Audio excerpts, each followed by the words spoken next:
Hello everyone, welcome back to our channel Tech AI. On today's video, I'm going to show you how to sign out of Crushon AI. It's very quick and easy, so let's get started. First of all, open the Crushon AI app on your phone. If you don't have the app yet, you can get it from Google Play Store or the Apple App Store. Once you do that, go ahead, launch the app, then sign in. Now on your screen, you can see 5 options at the bottom of the screen, then 3 categories at the top of the screen.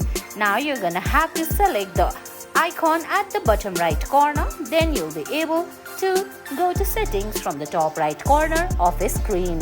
Tap on the settings option. There you can see options like language, auto translate, account settings, manage account, my blocks, etc. You have to scroll down, then at the end of the screen you're gonna find logout option. Tap on logout, then confirm from the screen, and guys, that's it. That's how you sign out of Crushon AI.